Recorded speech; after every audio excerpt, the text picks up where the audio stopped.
Well, good evening, everybody. It's Alberta weather. Getting real cold now, going past the 20s. Roads are terrible, inches and inches upon inches of snow. My parts came in today, like it always goes. After 5 weeks, I got my welding parts, and I'm still hard at work on projects. Still working on my paper. I've been redoing that, doing parts, going into more detail, taking me longer than I want to spend on it, but I want it to be right. I want it to be good. I want to do this live. There's a lot of people still in narratives, and I watch it grow on my Facebook, and it always rears its ugly head. And I blame the political parties of Canada for it. It's no accident at all. Our Canadian political parties, from the far reaches of the right to the far left, lie. They lie explosively bad to all Canadians and all First Peoples. What is this terrific lie? It's called the United Nations. Folks, there were no human rights or any civil rights. Not that Canada has much at all, barely any kind of civil rights at all to begin with, unlike a lot of countries in the world. But before 1945, there were no real civil rights across Canada. No human rights bound in Canada. Canada was an ugly place, a very ugly place, not even remotely close to what it is today. And there's a lot of work that still has to be done in Canada. I know a lot of folks know there's a lot wrong. A lot of people are waking up, but they're not seeing it for what it is. This country, Canada, has three pillars, three distinct branches of government: executive, legislative, and judiciary. Law courts, legislative. What's a legislator and what's a parliamentarian? What do parliaments and legislatures do, Canadians? Well, I'm glad you asked, because I guess this civics must be taught today for so many out there who still think that there's a boogeyman UN that's in control of Canada and it's passing laws every day in your country. Wrong. The UN forbids any UN laws by the UN to be forced and passed in your country. It's actually written in the Charter 1945. The General Assembly does not pass legislation binding on any nation in the world. Who does pass international binding law, legislation imposed on Canada? It's called the United Nations Security Council. Permanent 5 members: United States, UK, France, Russia, China. All 5 have to agree on an international law to bind it on every nation in the world. It's been that way since 1945. You can even read their binding laws on your sovereignty, your self-determination, and the absolute non-interference of foreign organizations and governments into your country. Yeah, that's binding international law. What isn't binding international law is almost everything Canadians hate that's been bound and ratified by the General Assembly but not ascended to international law. There are a megaton of lying political parties and individuals right across Canada. And I hate to say it, the leaders of this gross lie, those who take the crown in the Commonwealth of Canada, the most horrific abusers of Canadians' human rights and civil rights, is the People's Party of Canada, led by Maxime Bernier. We all know Trudeau is there. We know he does. But Maxime Bernier is worse than Trudeau. Because, folks, he lies about the fact that it's not international binding law. He lies to all of you and all his minions who claim that the boogeyman UN General Assembly resolutions that, again, the United Nations Security Council vetoed, which means the only way they can be bound in your country and in your province or territory is if your premier or your prime minister bound it into law against all of you. And they did. Yeah, you know, the parliament that makes all the legislation in Canadian law under the divisions of Canada's powers found in Section 91, exclusively written there, they make the laws bound on you, not the UN, not the General Assembly. In fact, you can't find a single UN member state to be in your parliament voting on your bills, passing these laws into legislation and stamping them off. Who you do find doing that is your Privy Council, your members of Parliament, the Governor General of Canada, and your Prime Minister, and sometimes even His Majesty's opposition leader. Always, forever, and a day. Guess what? Every province does the same thing in their legislatures with their MLAs, or for Quebec, MNAs. No UN there, never once, never ever. They're not laws. The laws passed on all of you are done by your elected politicians, all of your MPs, all of your MLAs. None of the laws passed in Canada against all of you, we can go back a long, long ways, from almost 1993 all the way till today, from 2050 onward, and every other cockamamie crap law was in fact not bound by the UN to you. It was shot down, vetoed in the UN. Sayonara.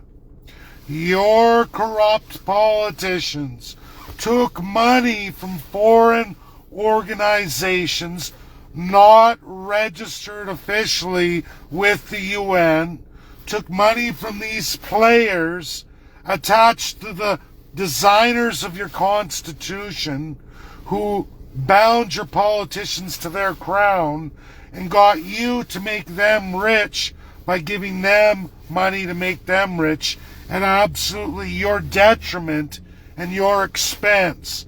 Pick a UN law. I've myth-busted all of it. None of it is an international law that every Canadian hates from 1993 onward. In fact, every time justice of the UN was to be administered on Canada for its gross violations, Canada removed itself since 1994 from the binding authority of the International Court of Justice because they didn't want to end up like South Africa apartheid, Nazi Germany, and many other crazy, radical, psychopathic countries. Canada is very smart because it's the oldest creation of its kind in the world. It was created literally right after the American Civil War, and the binding ratified amendments, the three amendments made from the Civil War of the United States of America.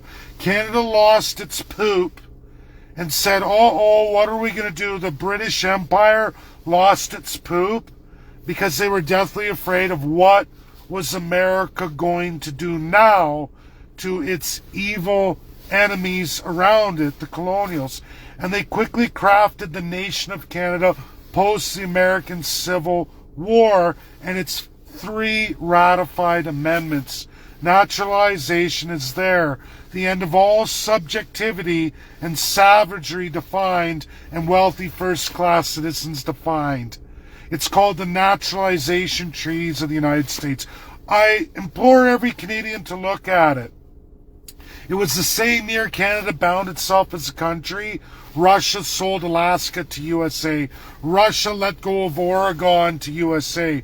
Russia was all around Canada, all through America, the Russia-American Company, as there was a Hudson's Bay Company attached to the East India Trading Company.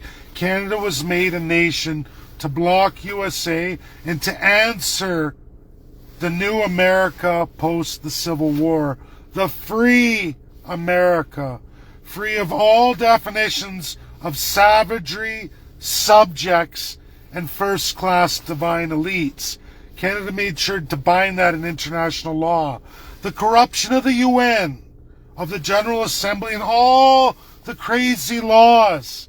Canada's bound through its parliaments and legislatures come from all the radical colonial diseased institutions throughout all the Islamist states, throughout all the Catholic-based doctrine of discovery, papal doctrine, lunatic colonial empires, and absolutely the Judaist kingdoms.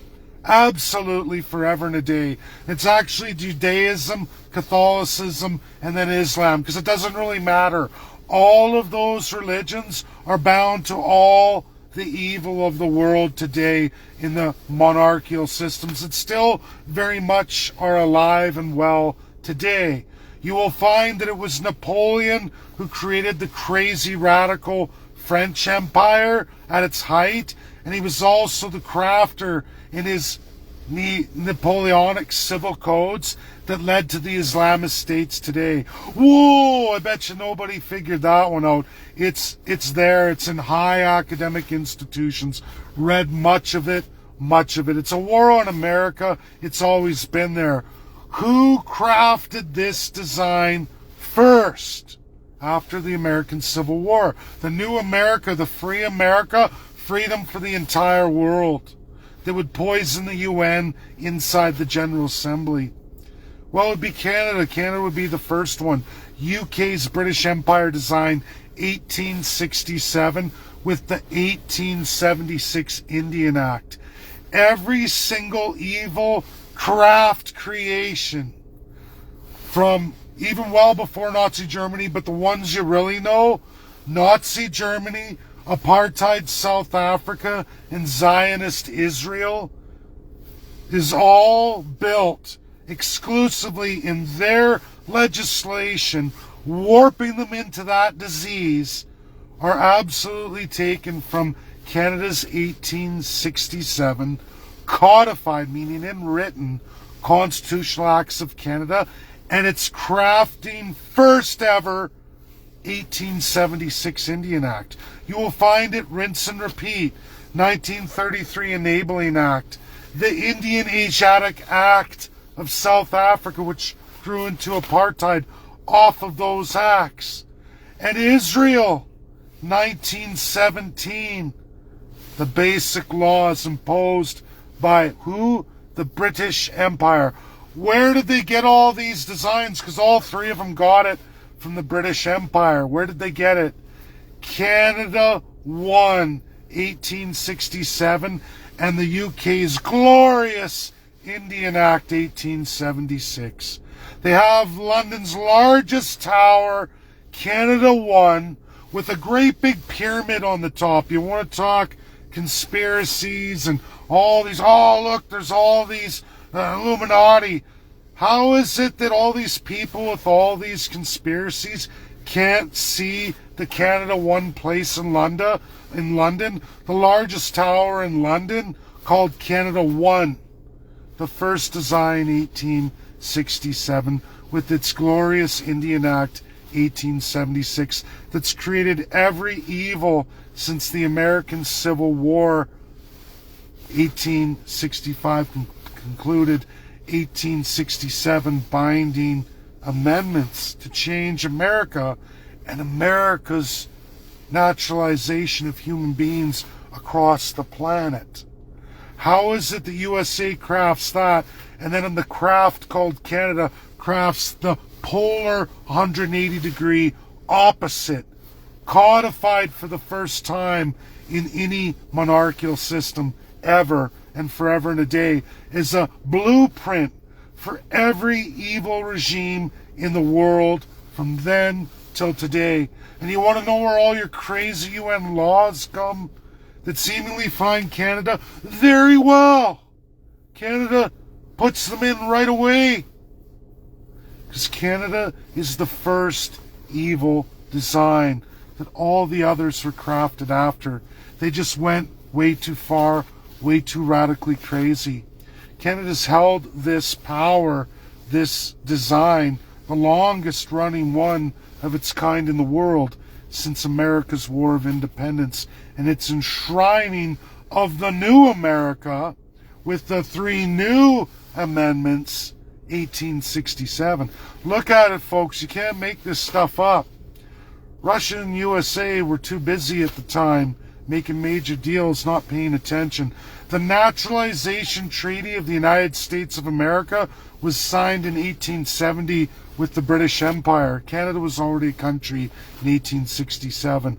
Canada never signed a naturalization treaty with USA, the only country not to do it. The only one. And also the country with what's called Nazification, enshrined constitutionally and forever bound from the 1876 Indian Act. The oldest written, crafted design that everybody else modeled theirs after. Every atrocity in the world can be traced to the 1876 Indian Act. This is not conspiracy, this is reality. This is a leftover of an evil period when colonial monarchies ran the world.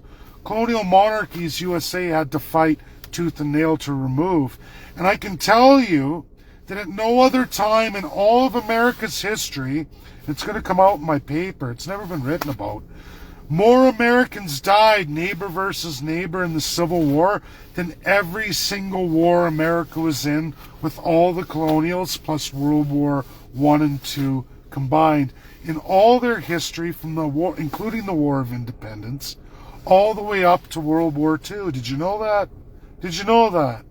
That before the UN, every conflict the USA was in, every major war, including World War I and II, the death toll on Americans is less than the 4-year Civil War of the United States of America, where they freed human beings.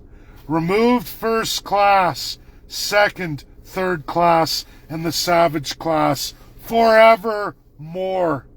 And in fact, it was the basis of much of the most beautiful binding world laws the world ever seen. That's the truth.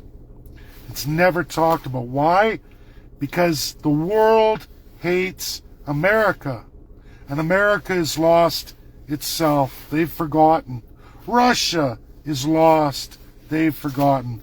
They have a mission, a promise of never again, which has been their reality for the USA for more than 150 years, for the Russian Federation for more than 100 years.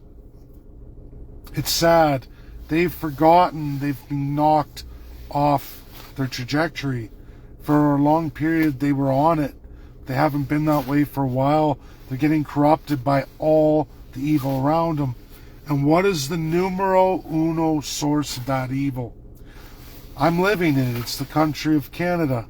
The 1867 written constitutional monarchy enshrining the 1876 Indian Act, the most genocidal document, the absolute blueprint for the savage class. 1867 gives the elite divine class, written, codified, a blueprint for all evil nations to follow throughout the General Assembly and long before it, since Canada was invented. And many have followed that blueprint as a way to empower a divine human being.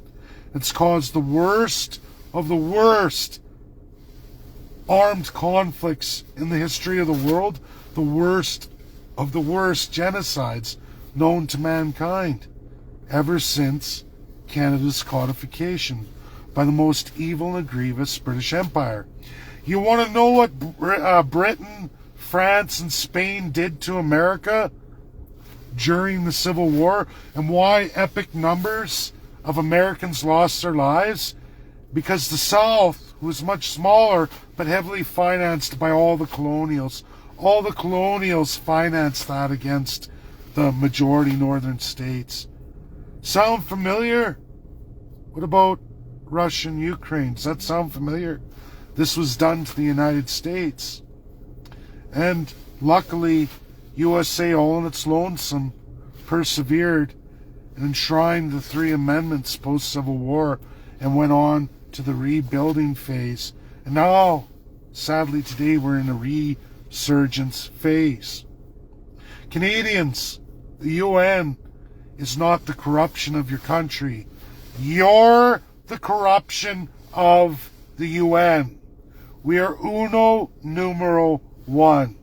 It is your politicians forever and a day, from the far right to the far left parties, does not matter. And the truth of this, you will find in Nazi Germany. The truth of this absolutely, in very recent history, a date you should all go look at, 1993, South Africa. The Conservatives, Liberals, NDP, and their corresponding parties in the exact same design as was designed for South Africa after Canada is there.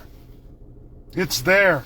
They were all arrested, all political parties, after a long, lengthy investigation by the United Nations Security Council Permanent 5 members. Israel's evil's there. Their breach of the Allies of World War II and the evil that they administered, because they're designed exactly the same way. Again, where did they get their ideas, their laws, their system? From Canada. Where did they get their laws on Palestine? From Canada. Where did they get the idea to put a fence around the Palestinians and turn them into an exact replica of a Canadian Indian reserve, of a savage Indian? Where did they get it from? Come on, folks. Do your research. Do your digging. You're going to find all these truths, every single one of them, from the Jews of Nazi Germany to the Palestinians of Israel and the Africans of white apartheid. You will find those three, which are huge and easily discovered, easily researched. You will find they are all built exclusively off of Canada's first design. And where is that celebrated? In London, England itself, in the tallest tower with a pyramid on top, named Canada One Place. What do you mean, Canada One Place? 1867, 1876. Those are the dates of Canada becoming a nation. That's the date of the Indian Act. Is that what we're talking about here? Illuminati and the rest of it be damned. Those are all small potatoes. The crown is real. These evil regime governments are real. And I'm sorry, folks, but you're in the worst of the worst countries, ground zero. The longest running genocide against the First Peoples. That's the truth. A designed savage class of people that's still not amended, still goes on forever and a day. Was Australia and New Zealand before us? Wrong. They came after too. We beat them too. We are ground zero. You can't find an earlier design codified. There isn't one. It's Canada. Canada is the numeral one. And it's the template for every major evil since that date, since the Civil War of the United States of America. And again, go look at it. There's no naturalization treaty. Go look at what naturalization is in the United States. Go read the Oath of Allegiance to the United States of America. Go read what that means. Go look at every other nation's treaty with the United States and what USA bounds to every nation. And look what Canada's never signed. Go look at 2003, the United States of America Human Rights Act. Canada refused to sign it. Why would that be? Oh yeah, because you have to get rid of first class. You've got to get rid of second class. You've got to get rid of third class. And you've got to remove the definition of a divine savage people. Oh yeah, that's why you can't sign it. That would go against all the evil in the world today. What would they do? Where would the new countries and the new evil regimes get their template from in international precedent? Canada would be gone. It would all end tomorrow. The world would be a better place. Can you imagine that?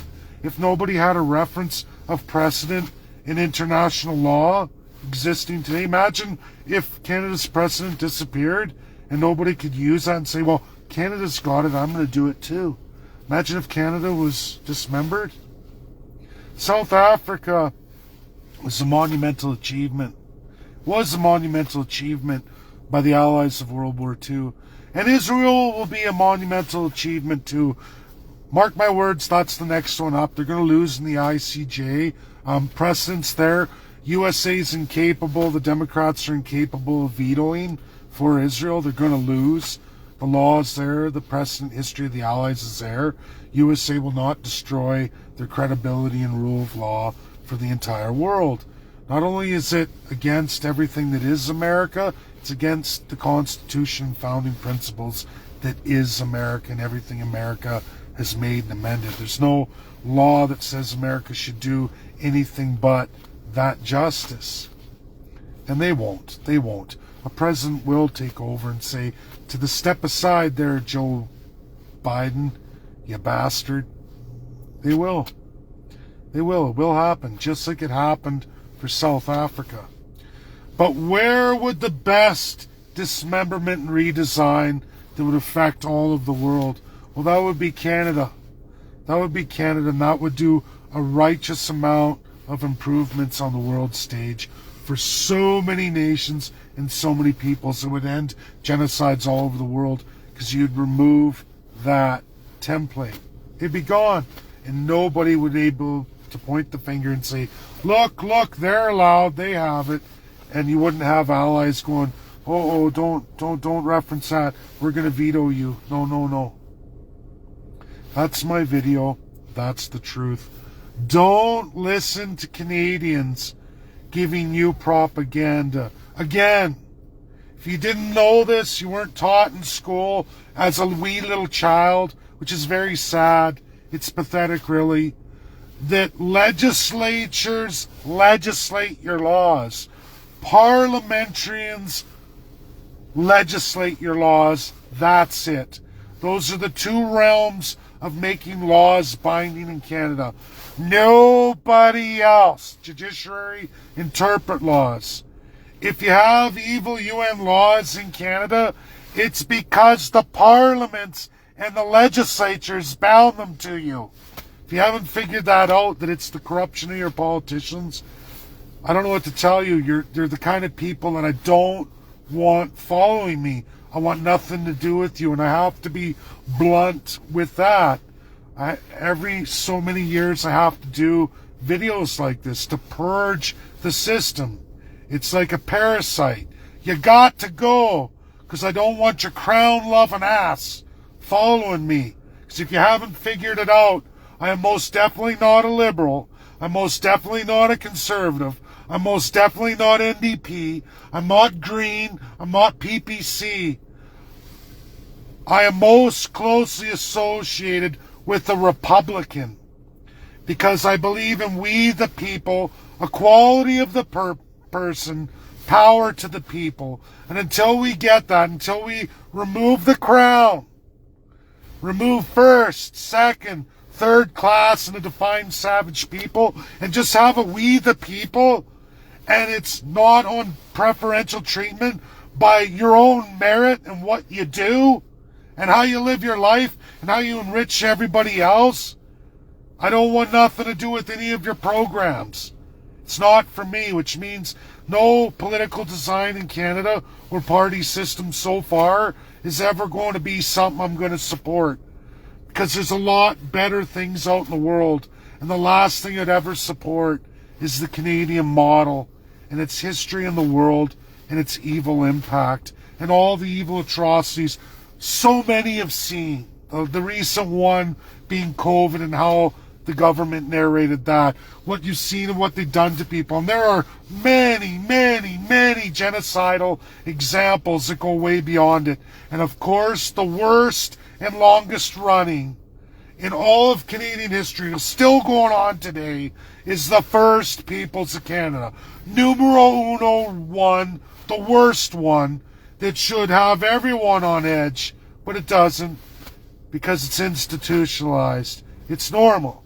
Just like the Jews in Nazi Germany and the Holocaust, that was normal. It was institutionalized in Nazi Germany.